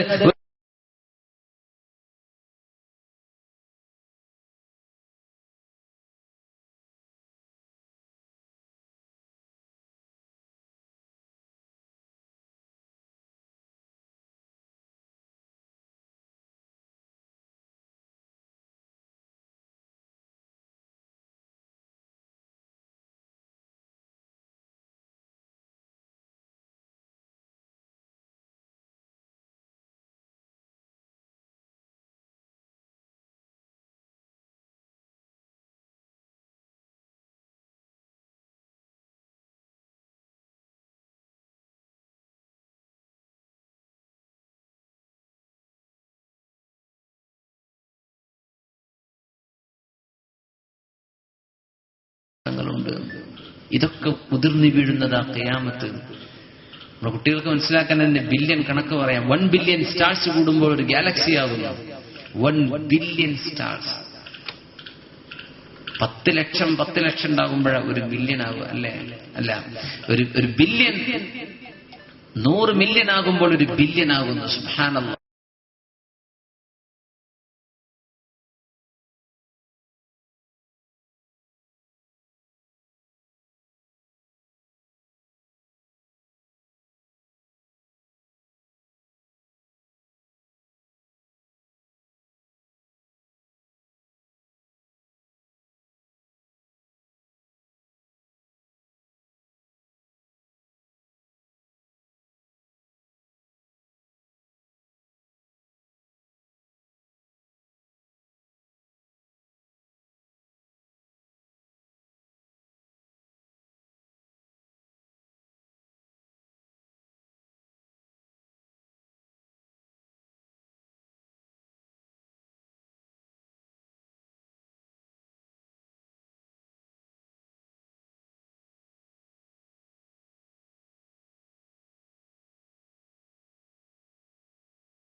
കോടാനുകൂടി നക്ഷത്രം കഴിഞ്ഞ് അപ്പുറത്തുണ്ടേ അഷ്റഫുൽ ഖൽഖ് തങ്ങളാ പോയത് മിഅ്റാജിന്റെ രാവിലെ. ഇതൊന്നും അല്ലാഹുവിന്റെ വിലയില്ല, ഇതൊന്നും അല്ലാഹു വകവെക്കില്ല. മുസ്ലിം അവന്റെ സംസ്കാരം പിച്ചു ചീന്തിയാൽ ഇത് പഠിപ്പിക്കുന്നു അഷ്റഫുൽ ഖൽഖ് സ്വല്ലല്ലാഹു അലൈഹി വസല്ലം.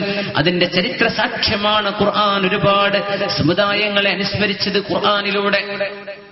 അപ്പോ ഒന്ന്, സമൂഹത്തിന്റെ പൊതുമുതലുകൾ അതിന്റെ ചരിത്ര സാക്ഷ്യമാണ് ഖുർആൻ. ഒരുപാട് സമുദായങ്ങളെ അനുസ്മരിച്ചത് ഖുർആൻ. മക്കളെ വാപ്പയും ജ്യേഷ്ഠാനുജന്മാർ അങ്ങോട്ടും ഇങ്ങോട്ടും, ഈ വിശ്വസ്തത മുസ്ലിം കുടുംബത്തിന്റെ പ്രത്യേകതയാണ്. ഇത് നഷ്ടപ്പെടരുത്. ഇത് നഷ്ടപ്പെടുത്താനാണുള്ള സംവിധാനം. ഈ സീരിയലുകൾ എന്നൊക്കെ പറഞ്ഞ് എന്താ നടക്കുന്നത്? എന്താ ഇതൊക്കെ പഠിപ്പിക്കുന്നത്? ഭയങ്കര അത്ഭുതമാണ്. എന്താ ഇതൊക്കെ പഠിപ്പിക്കുന്നത്? കൊട്ടാരം പോലെയുള്ള വീടുകളിൽ മുഖം വീർപ്പിച്ച് കണ്ണിനീര് വാർക്കുന്ന പടച്ചോനെ, 5 സെന്റ് വീടൊരു വീട് വെച്ച ജീവിതത്തിൽ സൗഭാഗ്യം ഉണ്ടായെന്ന് വിചാരിക്കുന്നവരാ മനുഷ്യന്മാരൊക്കെ. ഇതല്ല, കൊട്ടാരം പോലത്തെ വീടുണ്ടായിട്ട് എന്റെ ഉള്ളിൽ കരച്ചിലാണ്. കരച്ചിലിന്റെ ആകത്തുക എന്താ? ഭർത്താവിന് പരസ്ത്രീ ബന്ധമുണ്ടോ? ഭർത്താവിന് ഇങ്ങോട്ട് നിന്റെ വയറ്റിലുള്ള കുട്ടി എന്റെ കുട്ടിയാണോ അല്ലേ, ഇങ്ങനെ നാറിയത് സംസ്കാരത്തെ പഠിപ്പിച്ചുകൊണ്ടിരിക്കുകയാണ്. വൽ അമാനത്തു മഗ്നമൻ, എന്നിട്ട് കുടുംബങ്ങൾക്കിടയിൽ ഛിദ്രതയുണ്ടായി, വിശ്വാസക്കുറവുകളുണ്ടായി, അപമാനിക്കപ്പെടുന്ന സംഭവങ്ങളുണ്ടായി, അല്ലേ? വസ്സകാത്തു മഹ്റമൻ, മൂന്നാമത്തേത് സകാത്ത് കടമായി അവശേഷിച്ചാൽ, സകാത്ത് കടം വെക്കേണ്ടതല്ല, കൊടുത്തു തീർക്കേണ്ടതാണ്. 10.5 പവൻ സ്വർണം, 10.5 പവൻ സ്വർണവും അതിലേറെയോ ഒരു വർഷം സൂക്ഷിച്ചു വെച്ചാൽ അതിന്റെ 2.5% പിന്നെ ഈ സമുദായത്തിലെ പാവപ്പെട്ടവർക്ക് അർഹതപ്പെട്ട സകാത്താണ്. വിവാഹത്തിന്റെ പേരിൽ, മാമൂലുകളുടെ പേരിൽ ചോദിച്ചിട്ടും അല്ലാതെയും വാങ്ങിക്കൂട്ടുന്ന സ്വർണത്തിൽ സകാത്ത് കൊടുക്കാനില്ലാത്തവർ എത്ര പേര് കാണും? സകാത്ത് മഗ്റമൻ, സകാത്ത് എന്ന് പറയുമ്പോ അത് ഏതൊക്കെയോ മുതലാളിമാർക്ക് മാത്രമുള്ളതാണെന്ന് മനുഷ്യൻ ധരിച്ചു പോകുന്നു. 10.5 പവൻ എന്റെ എത്രയുണ്ടോ ഒരു വർഷം ആഭരണമായി അണിയാതെ സൂക്ഷിച്ചു വെച്ചാൽ, അതിന്റെ ലോക്കറിലാവട്ടെ മറ്റെവിടെയെങ്കിലും ആകട്ടെ, സൂക്ഷിച്ചു വെച്ചാൽ ഒരു വർഷം തികയുന്നതോടുകൂടെ അതിന്റെ 2.5%, 2.5% സക്കാത്താണ്. ഇത് കൊടുക്കാതെ മുസ്ലിമിന്റെ വീടുകളിൽ കെട്ടിക്കിടക്കുന്നുണ്ട്. സക്കാത്ത് മഗ്റമൻ, ബീബായ നിബിധങ്ങൾ ഗൗരവത്തോടുകൂടെ പഠിപ്പിക്കുന്ന സക്കാത്ത് കടമായി അവശേഷിച്ചാൽ, സക്കാത്തൊക്കെ ഉണ്ടായിരുന്നു, പിന്നെ ആ സ്വർണ്ണമൊക്കെ വിറ്റിട്ട് പ്രോപ്പർട്ടി വാങ്ങിച്ചു, അല്ലെങ്കിൽ അത് വാങ്ങിച്ചു ഇത് വാങ്ങിച്ചു, എത്ര കാലം സൂക്ഷിച്ചു വെച്ചിട്ടുണ്ടോ കണക്ക് വെച്ച് സക്കാത്ത് കൊടുത്തു വീട്ടൽ നിർബന്ധമാണ് മുഅ്മിനേ. സക്കാത്ത് മഗ്റമൻ, സക്കാത്ത് കടമായി അവശേഷിക്കുന്നത് ഉമ്മത്തിന്റെ നാശമാണ്. നാലാമത്തേത് വതുഉല്ലിമ ലിഗൈരിദ്ദീൻ,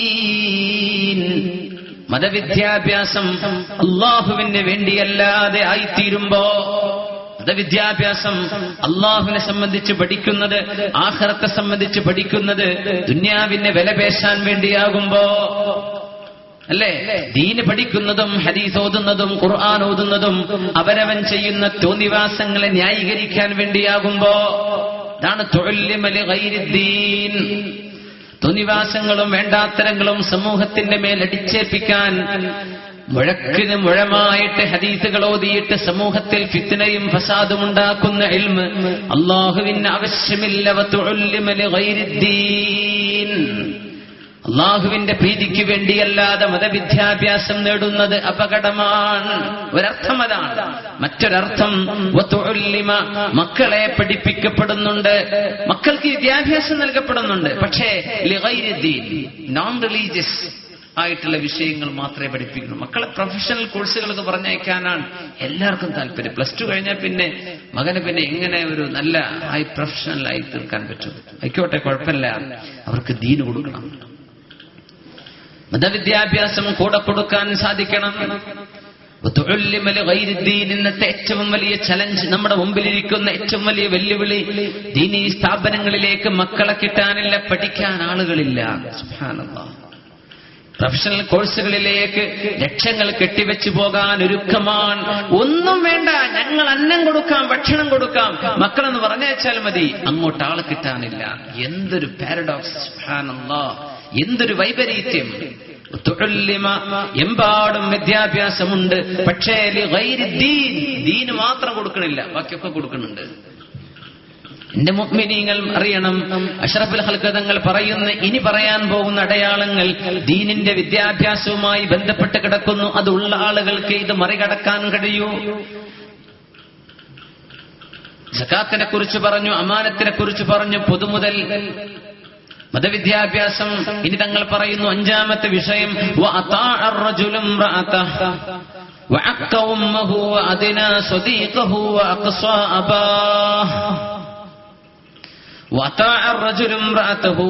പുരുഷൻ തന്റെ ഭാര്യയ്ക്ക് അടിമയായി മാറുമ്പോ അത് പാടില്ല. പുരുഷൻ ഭാര്യയ്ക്ക് അടിമയല്ല, ഭാര്യയ്ക്ക് അടിമയായി കഴിയേണ്ട ആളല്ല പുരുഷൻ. അവളുമായി കൂടിയാലോചിക്കേണ്ടവനാണ്, അവളുമായി മുഷാവറ ചെയ്യേണ്ട ആളാണ്. പക്ഷെ അവൾക്ക് അടിമയായിക്കൂടാ. ഭാര്യ പറഞ്ഞത് തൊണ്ട തൊടാതെ വിഴുങ്ങി, അത് സത്യമോ അസത്യമോ നോക്കാതെ. സുബ്ഹാനല്ലാഹ്, പരിശുദ്ധ ഖുർആൻ പുരുഷന് ചില ഉത്തരവാദിത്തങ്ങൾ ഏൽപ്പിച്ചിട്ടുണ്ട്. അതിന് പുരുഷൻ യോഗ്യനായതുകൊണ്ടാണ് അള്ളാഹു ഇത് ചെയ്തത്. അതിലൊന്നും ഒരു ഇനീക്വാലിറ്റിയുടെ പ്രശ്നമല്ല. അത് മനുഷ്യന്റെ ഹ്യൂമൻ ബയോളജി തന്നെ അതിന് തെളിവാണ്. എങ്ങനെ ആണും പെണ്ണും ഒരുപോലെ എന്ന് പറയാം? ഏത് ഫെമിനിസ്റ്റുകൾ റോഡിൽ നിന്ന് ചിന്താത വിളിച്ചിട്ട് ഞങ്ങളൊക്കെ ഈക്വൽ ആണെന്ന് പറഞ്ഞാൽ എങ്ങനെ ഈക്വാലിറ്റി? മനുഷ്യന്റെ ഫിസിക്സ് അതിനെതിരാണ്. ആണിന്റെയും പെണ്ണിന്റെയും ബയോളജി അതിനെതിരാണ്. പിന്നെ എങ്ങനെ അത് പറയാ? മനുഷ്യന്റെ പുരുഷൻ അല്ലാഹു നൽകിയ അവന്റെ ഫിസിക്കലും അവന്റെ ഇമോഷനിലും അവന്റെ സൈക്കിക് ഈ വിഷയങ്ങളിലൊക്കെയുള്ള സ്ട്രെങ്ത് അത് സ്ത്രീക്ക് ലഭ്യമല്ല. എന്തുകൊണ്ട്? അല്ലാഹു അവർക്ക് നൽകിയിട്ടുള്ള വൃത്തമൊന്ന് വേറെയാണ്, പുരുഷന് നൽകിയത് ഒന്ന് വേറെയാണ്. ബിസ്മില്ലാഹിർ റഹ്മാനിർ റഹീം. الرجال قوامون على النساء بما فضل الله بعضهم على بعض بما فضل الله بعضهم على بعض وبما أنفقوا. പുരുഷൻ അല്ലാഹു സ്ത്രീകളുടെ മേൽ അധികാരം നൽകിയത് ഒരു കാരണം അവൻ നിക്കാഹ് ചെയ്തത് മഹർ കൊടുത്തതിന്റെ പേരിലാണ്. സുബ്ഹാനല്ലാഹ്. സ്വർണം കൊടുത്ത് പെണ്ണിനെ സ്വീകരിക്കുന്നതാണ് ഇസ്ലാമിന്റെ നിക്കാഹ്. പെണ്ണിനോട് ചോദിച്ചു വാങ്ങലല്ല, സ്വർണം കൊടുത്ത് പെണ്ണിനെ സ്വീകരിക്കൽ. അങ്ങനെ നിക്കാഹിന് വേണ്ടി മഹർ കൊടുത്തവൻ പുരുഷനാണ്. വബിമാ അൻഫഖു, അവളുടെ താമസവും അവളുടെ ഭക്ഷണവും അവൾക്കുള്ള പാർപ്പിടവും കൊടുക്കേണ്ടത് പുരുഷന്റെ ബാധ്യതയാണ്. അതിന്റെ പേരിലും ബിമാ ഫളലല്ലാഹു ബഅദഹും അലാ ബഅദിൻ, അല്ലാഹു ചിലർക്ക് ചിലരെക്കാൾ ഒരു പ്രയോറിറ്റിയും സുപ്പീരിയോറിറ്റിയും കൊടുത്തിട്ടുള്ളതിന്റെ പേരിലും പുരുഷനാണ് കൈകാര്യകർത്തൃത്വം, സ്ത്രീയുടെ കയ്യിലല്ല. അത് പെണ്ണിന്റെ കൈകളിലേക്ക് വരുമ്പോൾ ഹദീസ് വളരെ വ്യക്തമാണ്.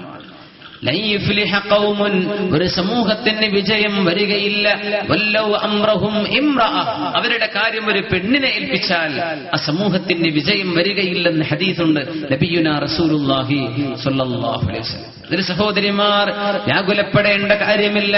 അല്ലാഹു നിങ്ങളെത്ര ഭാരിച്ച ഉത്തരവാദിത്തങ്ങൾ ഏൽപ്പിച്ചിട്ടില്ല. ഒരു പെണ്ണും ജോലിക്ക് പോകണമെന്ന് ഇസ്ലാം പറഞ്ഞിട്ടില്ലല്ലോ.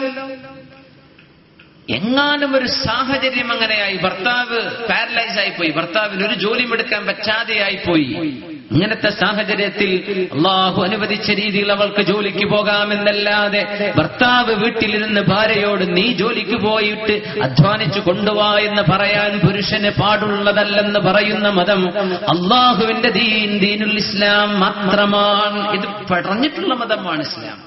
പാടില്ല. പുരുഷനാണ് അധ്വാനിക്കേണ്ടത്. ഇത് കൊള്ളാൻ പുരുഷനോടാ പറഞ്ഞത് പെണ്ണ് പുറത്തിറങ്ങണ്ട. വലാ തബർറുജന തബർറുജൽ ജാഹിലിയ്യത്തിൽ ലൂല, നിങ്ങൾ ഷോപ്പിംഗ് മാളുകളിൽ കയറിയിറങ്ങേണ്ട ആവശ്യമില്ല. നിങ്ങൾ ഷോപ്പുകൾ കയറി സെയിൽസ്മാൻമാരോട് ചിരിച്ചു കളിച്ച് വർത്തമാനം പറഞ്ഞ് ഷോപ്പിംഗ് നടത്തി അങ്ങാടി തെരുവുകളിൽ തിരക്കുണ്ടാക്കേണ്ട ആവശ്യമില്ല പെണ്ണെ, നിനക്കത് പാടില്ലെന്ന് പരിശുദ്ധ ഇസ്ലാം. പിന്നെ എന്തേ കൈകാര്യകർത്തൃത്വം പെണ്ണിന്റെ കയ്യിലേക്ക് വന്നത്? പ്രവാസ ജീവിതമൊക്കെ അതിനൊരു കാരണമാണെന്ന് എനിക്ക് തോന്നുന്നു. ഗൾഫുകാർ കുറെ ഉണ്ടാകുമ്പോ അതിന്റെ ഒരു പരിണിത ഫലമാണ് ഈ ഹദീസിൽ പറഞ്ഞ സംഭവം. കുറെ കാലം ഭർത്താവ് നാട്ടിലെ, പിന്നെ ഇപ്പൊ കാര്യങ്ങൾ നടത്തൽ പെണ്ണല്ലേ, അല്ല അപ്പൊ ആണുങ്ങളില്ല, മക്കൾ 18ആയവരൊക്കെ കയറിപ്പോയി, പിന്നെ ഇവിടെ ആരും ബാക്കിയില്ല. അപ്പൊ പിന്നെ കാര്യങ്ങളൊക്കെ പെണ്ണുങ്ങളുടെ കയ്യിലാണ്. പിന്നെ എങ്ങാനും ഒരു 20, 25, 30 കൊല്ലം കഴിഞ്ഞ് വന്ന നിങ്ങളുടെ മൂലയ്ക്ക് ഇരുന്നോ, കാര്യങ്ങളൊക്കെ ഞങ്ങൾ നടത്തിക്കോളാം. ഇത് പറയുന്ന പെണ്ണുങ്ങളുണ്ട്, പറഞ്ഞ പെണ്ണുങ്ങളുണ്ട്. കണ്ണൂർ ജില്ലയിൽ എനിക്കറിയുന്നൊരു സംഭവം തന്നെ ഉണ്ട്. മക്കളൊക്കെ കെട്ടിച്ചയച്ചിട്ട് മക്കൾക്ക് നല്ലൊരു പുതിയാപ്പിള്ളയും കൊടുത്തിട്ട് ഭാര്യയ്ക്ക് തോന്നി ഭർത്താവിന്റെ വിദ്യാഭ്യാസ ക്വാളിഫിക്കേഷൻ ഒന്നും പോരാണ്. നമ്മൾ കാസർഗോഡ് ജില്ലയാണല്ലേ, കണ്ണൂർ ജില്ലയിലാണ് ആളുള്ളത്. പാവം പടച്ചറപ്പേ, എന്തൊരു അപായപ്പെടുത്തുന്ന സൂചനകൾ. പെണ്ണ് പറയുന്ന നാട്ടിൽ വരണ്ട. സ്വന്തം ഭാര്യയുടെ കൂടെ മക്കളും ചേർന്ന് പോലെ ഈ പച്ചപ്പാവം കഠിനാധ്വാനം ചെയ്ത് ജീവിക്കുകയാണ്. ഇന്നും അദ്ദേഹം വിദേശത്താണ്. ഭാര്യ വരങ്ങൾ ഇങ്ങോട്ട് വരണ്ട. നിങ്ങൾ മരുമകനോടൊക്കെ സംസാരിക്കുമ്പോൾ ശ്രദ്ധിക്കണം, നിങ്ങളുടെ 4ാം ക്ലാസ് വിദ്യാഭ്യാസമൊക്കെ പുറത്തിയാടും. അതുകൊണ്ട് വല്ലാതെ വർത്താനം പറയണ്ട. ആരോട്? സ്വന്തം പെണ്ണിന്റെ പുതിയാപ്പിളയോട്. ആര് പറയാ? 5ാം ക്ലാസ് പാസ്സാകാത്ത പെണ്ണ് പറയാ. സുബ്ഹാനല്ലാഹ്. പെണ്ണിന്റെ കൈകളിലേക്ക് അധികാരം വന്നു ചേർന്നപ്പോ പുരുഷന് പിന്നെ ഒന്നുമല്ലാത്തവനായി തള്ളിക്കളഞ്ഞ് നീയൊന്നും ചെയ്യേണ്ട കാര്യങ്ങൾ ഞാൻ നടത്തിക്കൊള്ളാം ഇത് എന്റെ ഉമ്മത്തിൽ വരാൻ പാടില്ലെന്ന് നബിയുനാ റസൂലുള്ളാഹി സ്വല്ലല്ലാഹു അലൈഹി വസല്ലം ഗൗരവത്തിൽ ആലോചിക്കണം. ഒരു പെണ്ണ് വീട്ടിലേക്ക് കയറി വന്നതിന്റെ ശേഷം, വിവാഹം കഴിഞ്ഞതിന്റെ ശേഷം എങ്ങനെയാണ് കുടുംബങ്ങളിൽ പ്രശ്നമുണ്ടാകുന്നത്? ഭാര്യ പറയാണ്, നിങ്ങളുടെ ഉമ്മ മോശമാണ്, നിങ്ങളുടെ വാപ്പ മോശമാണ്, നിങ്ങളുടെ ജ്യേഷ്ഠൻ മോശമാണ്, നിങ്ങളുടെ പെങ്ങൾ കൊള്ളരുതാത്തവളാണ്, അവരോടൊന്നും നമുക്ക് സംസാരിക്കേണ്ട, മിണ്ടേണ്ട, ബന്ധം വേണ്ട, നമുക്ക് വേറെ വല്ല വാടക വീട്ടിലും പോയി താമസിക്കാം. എന്നാ പിന്നെ ആയിക്കോട്ടെ. ഈ ഭർത്താവ് തൊണ്ട തൊടാതെ വിശ്വസിക്കുകയും കാര്യങ്ങളുടെ നിജസ്ഥിതി മനസ്സിലാക്കാതെ ഭാര്യയ്ക്ക് മാത്രം ചെവി കൊടുക്കുകയും ചെയ്യുന്നത്, അതാണ് ഈ ഹദീസിന്റെ സാരം. ഞാൻ എന്റെ അഭിപ്രായമല്ല പറയുന്നത്, ഹദീസ് പറയുന്നു. ഒരു പെണ്ണ് പറയുന്ന ഖൈറും ഷർറും നോക്കാതെ ഭർത്താവ് തൊണ്ട തൊടാതെ വിഴുങ്ങുന്നത്. സുബ്ഹാനല്ലാഹ്. وعك أمه وأدنى صديقه وأقصى أباه. വാപ്പയെ അകറ്റി നിർത്തുകയും സുഹൃത്തുക്കളെ അടുപ്പിക്കുകയും ചെയ്തു, ഉമ്മയുടെ മനസ്സ് വേദനിപ്പിക്കുകയും ചെയ്തു. 3 കാര്യം നിബിധങ്ങൾ പറഞ്ഞു. അതിനിടയിൽ ഒരു സുഹൃത്തുക്കളുടെ കാര്യം പറഞ്ഞു. സുഹൃത്തുക്കളെ അടുപ്പിച്ചു, ഉമ്മയെ വേദനിപ്പിച്ചു, വാപ്പയെ ആട്ടിയോടിച്ചു. സുഹൃത്തുക്കളെ അടുപ്പിച്ചത് മോശമായിട്ടല്ല, അത് ചെയ്ത് ഈ മനുഷ്യൻ സ്വന്തം വാപ്പയെ അകറ്റി നിർത്തി. സുബഹിസ്കാരത്തിന് പോകുന്ന ആൾക്കൂട്ടമാണ്. പൊന്തക്കാടിനുള്ളിൽ അനക്കം കണ്ടപ്പോ ടോർച്ചടിച്ചു നോക്കിയത്. നോക്കുമ്പോ കാണുന്ന വൃദ്ധനായ, എഴുന്നേൽക്കാൻ പറ്റാത്ത 80 കഴിഞ്ഞ ഒരു വൃദ്ധനായ മനുഷ്യൻ പൊന്തക്കാട്ടിൽ കിടക്കാൻ. സുബഹിക്ക് നിസ്കാരത്തിന് പള്ളിയിലേക്ക് പോകുന്നവർ എന്താണ് ഒരു അനക്കം കടിഞ്ഞു നോക്കുകയാണ്. നമ്മുടെ നാട്ടിൽ കഴിഞ്ഞു പോയ സംഭവമല്ലേ. നോക്കുമ്പോ 80 കഴിഞ്ഞ വൃദ്ധനായ മനുഷ്യനോട് ചോദിക്കുന്നു, നിങ്ങൾ എങ്ങനെ ഇവിടെ എത്തി? തൊട്ടപ്പുറത്ത് വൃദ്ധസദനമാണ്. കണ്ണീരോടുകൂടെ എത്രമാത്രം കുഞ്ഞുപ്രായത്തിൽ സ്വന്തം മകനെ കൈപിടിച്ചു കൊണ്ടുപോയി വേണ്ട മിഠായിയും ആവശ്യമുള്ളതും വാങ്ങിച്ചു കൊടുത്ത സ്വന്തം വാപ്പയാണ്. വാർദ്ധക്യത്തിലേക്ക് എത്തിയപ്പോ തന്റെ വാപ്പയെ വൃദ്ധസദനത്തിന് കൊണ്ടുവന്നപ്പോ വൃദ്ധസദനത്തിന്റെ ഗേറ്റ്മാൻ രാത്രി ഉറക്കത്തിലാണ്. അത് ഉണർത്താൻ കഴിയാതെ വന്നപ്പോ രാത്രി 3 മണി നേരത്ത് തന്റെ സ്വന്തം മകൻ വാപ്പയെ വാഹനത്തിൽ നിന്ന് താഴെ ഇറക്കി ഇട്ടേച്ചു പോയ അനുഭവം നമ്മുടെ നാട്ടിൽ മുസ്ലിം കുടുംബത്തിൽ സംഭവിച്ചത് എത്രമാത്രം സങ്കടകരമാണ്. ഇതിനെക്കുറിച്ചാണ് ഹബീബ് പറയുന്നത്, വഅക്ക ഉമ്മഹു, ഉമ്മയെ വേദനിപ്പിക്കുകയും സ്വന്തം മാതാവിനെ അനുസരിക്കേണ്ടതിന്റെ, മാതാവിനെ സ്നേഹിക്കേണ്ടതിന്റെ ബാധ്യത മനസ്സിലാക്കി തരുന്ന മതം പരിശുദ്ധ ഇസ്ലാം മാത്രമാണ്. ഒരു മെഡിസിൻ പഠിക്കുന്നതിലും ഇത് ചർച്ചാ വിഷയമല്ല. എഞ്ചിനീയറുകാരന്റെ എഞ്ചിനീയറിംഗിൽ ഇത് വിഷയമല്ല. ഇത് ബിടെക്കിന്റെ ചർച്ചാ വിഷയമല്ല. ഇത് എയറോനോട്ടിക്കൽ പഠിക്കുന്നവന്റെ ചർച്ചാ വിഷയമല്ല. ഇത് കാറ്ററിംഗ്, ഹോട്ടൽ മാനേജ്മെന്റ് പഠിക്കുന്നതിന്റെ ചർച്ചാ വിഷയമല്ല. ഇത് ഒരു മോറൽ സയൻസും പറയൂല. പരിശുദ്ധ ഇസ്ലാം പറഞ്ഞ പോലെ നിന്റെ മാതാവിന്റെ കാലിന്റെ താഴെ സ്വർഗമാണെന്ന് പഠിപ്പിച്ചു പരിശുദ്ധ ഇസ്ലാം. സ്വർഗം കിട്ടണോ? നിന്റെ മാതാവിന്റെ ഖിദ്മത്ത് ചെയ്യുന്നു. അല്ലാഹുവിന് വേണ്ടി ഞാൻ മരിക്കാൻ പോകട്ടെയോ നബിയെ, എനിക്ക് രക്തസാക്ഷിത്വത്തിന് അനുമതി തരുമോ എന്ന് ചോദിച്ചു വന്ന ആളിനോട്, സ്വഹാബിയോട്, നിന്റെ മാതാപിതാക്കൾ ജീവിച്ചിരിപ്പുണ്ടോ? ഉണ്ട് നബിയെ. എത്ര പേർ? 2 പേരുമുണ്ട്. എന്നിട്ട് നിനക്ക് ജ്യേഷ്ഠാനുജന്മാരുണ്ടോ? ഞാനൊരു മകൻ മാത്രമുള്ളൂ. എന്നിട്ട് നിന്റെ മാതാപിതാക്കളെ വീടുകളിൽ തനിച്ചാക്കി നീ ഒറ്റയ്ക്ക് രക്തസാക്ഷിയായി പോയി. സ്വർഗത്തിലെത്തുന്നതിനേക്കാൾ നിനക്ക് മഹത്വം നിന്റെ വീട്ടിലിരിക്കുന്ന മാതാപിതാക്കൾക്ക് ചെന്ന് ഖിദ്മത്ത് ചെയ്യലാണെന്ന് പഠിപ്പിച്ച അഷ്റഫുൽ ഖൽഖ് റസൂലുള്ളാഹിയുടെ ദീനിന് മാത്രമേ ഈ സംസ്കാരം പറഞ്ഞു കൊടുക്കാൻ പറ്റൂ. അതുകൊണ്ടാണ് മതവിദ്യാഭ്യാസം വേണമെന്ന് പറഞ്ഞത്. മാതാവ് നമ്മളോട് എത്ര മോശമായി പെരുമാറിക്കോട്ടെ, മാതാവിനോട് അങ്ങോട്ട് നന്നായി പെരുമാറാൻ നമ്മൾ ബാധ്യസ്ഥരാണ്. ഉമ്മമാർ മക്കളോട് മോശമായിട്ട് പെരുമാറരുത്. അവരങ്ങനെ ചെയ്താൽ പോലും നമ്മൾ അങ്ങോട്ട് നന്നായി പെരുമാറാൻ കടപ്പെട്ടവരാണ്. ആയിഷ റളിയല്ലാഹു അൻഹയുടെ സഹോദരി അസ്മാ റളിയല്ലാഹു അൻഹ നബിയുടെ വീട്ടിലിരിക്കുന്നു. ആയിഷ ബീവി നബിയുടെ ഭാര്യയാണ്. അസ്മാ എന്നവർ ആയിഷ ബീവിയുടെ സഹോദരിയാണ്. അവിടെ ഇരിക്കുമ്പോ അവരുടെ മാതാവ് വന്നു, ഉമ്മു റൂമാൻ. അവരെന്ന് മുസ്ലിമല്ല. ഹബീബിനോട് ചോദിച്ചു നബിയെ, അസ്മാ റളിയല്ലാഹു അൻഹ ചോദിച്ചു നബിയെ, എന്റെ ഉമ്മ റുമാൻ വന്നു നിൽപ്പുണ്ട് വാതിൽക്കൽ, എന്നോട് വല്ലതും ചോദിക്കാൻ വന്നതാണ്. എന്റെ ഉമ്മാക്ക് ഞാൻ മറുപടി കൊടുക്കേണ്ടതുണ്ടോ നബിയെ? അവർ മുസ്ലിമത്തല്ലല്ലോ. ശുദ്ധ ഖുർആൻ പഠിപ്പിക്കുകയാണ്. ഖുർആൻ പഠിപ്പിക്കുന്നു, വഖ്ഫിദ് ലഹുമാ ജനാഹദ്ദുല്ലി മിനർ